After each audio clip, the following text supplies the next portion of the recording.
అందరికీ నమస్తే. అందరూ బాగున్నారా? నా ఛానల్ నేమ్ వచ్చి భవానీ ఇంటి విలువలు. మార్నింగ్ లేవగానే లంచ్ బాక్స్లోకి ఏం కర్రీ చేయాలని ఆలోచిస్తూ ఉంటాం కదా. ఆకుకూర వండితేనైతే మనకి తలనొప్పి, లంచ్ బాక్స్లో పెట్టాలంటేనే భయము. పిల్లలు ఎక్కడ తినరో, హస్బెండ్ ఎక్కడ తినరోనని ఫ్రెష్గా తోటకూరని తీసుకొని మంచిగా కడిగి చిన్నగా కట్ చేసి పెట్టేసుకోవాలి. స్టవ్ వెలిగించుకొని ప్యాన్ పెట్టేసుకొని అందులో ఆయిల్ని వేసేసుకోవాలి. 2 పావుల వరకు. 1 స్పూను జీలకర్ర, 1 చిటికెడు పసుపుని వేసేసుకొని కట్ చేసిన తోటకూరనంతా వేసేసుకొని 1/2 స్పూన్ వరకు ఉప్పుని వేసేసుకొని మంచిగా ఫ్రై చేసుకోవాలి. వాటర్ లేకుండా మంచిగా ఫ్రై చేసుకొని స్టవ్ ఆఫ్ చేసుకొని పక్కన పెట్టుకొని చల్లగా చేసేసుకోవాలి. మిక్సీ కప్పు తీసుకొని మిక్సీ పట్టుకోవాలి. చూడండి, ఇలా మిక్సీ కప్పులో వేసేసుకోవాలి. ఇంత వాటర్ లేకుండా ఫ్రై చేసుకున్నాం కదా. ఇప్పుడు చూడండి, చూపిస్తున్నాను. ఇలా పేస్ట్ లాగా రెడీ చేసుకోవాలి. మళ్ళీ స్టవ్ వెలిగించుకొని అదే ప్యాన్ పెట్టేసుకోవాలి.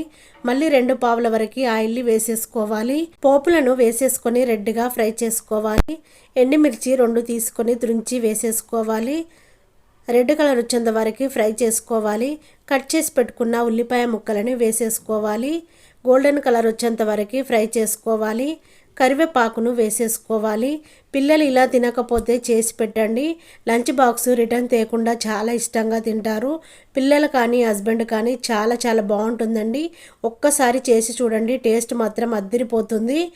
మీ దగ్గర వెల్లుల్లిపాయలు ఉంటే వెల్లుల్లిపాయలను కచ్చా పెచ్చాగా దంచి వేసేయచ్చు. నేను ఎల్లిపాయలు లేవు, అల్లం వెల్లిగడ్డ పేస్ట్నే కచ్చా పెచ్చాగా దంచి వేసేస్తున్నాను. మొత్తము మిక్స్ అయ్యేలా కలుపుకోవాలి.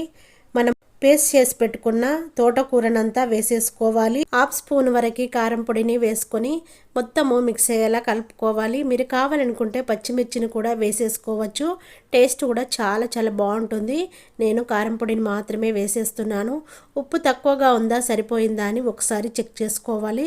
తక్కువగా ఉంటే మరి కాస్త వేసేసుకొని ఆయిల్ అంతా రిలీజ్ అయ్యేలా ఫ్రై చేసుకోవాలి.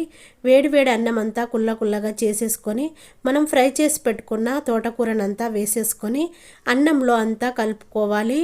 చాలా టేస్ట్గా ఉండే తోటకూర ఫ్రైడ్ రైసు. పిల్లలు అడిగితే గ్రీన్ రైస్ అని చెప్పండి, లెమన్ రైసు, కర్డ్ రైసు, జీరా రైస్, ఫ్రైడ్ రైస్ ఇలా చెప్తున్నాం కదా. మీరు గ్రీన్ రైస్ అని చెప్పండి, చాలా ఇష్టంగా తింటారు.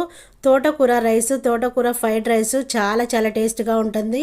చూడండి ఎంత బాగా కనబడుతుందో. పిల్లలకి తోటకూర అని చెప్పకండి, గ్రీన్ రైస్ అని చెప్పండి, చాలా ఇష్టంగా తింటారు.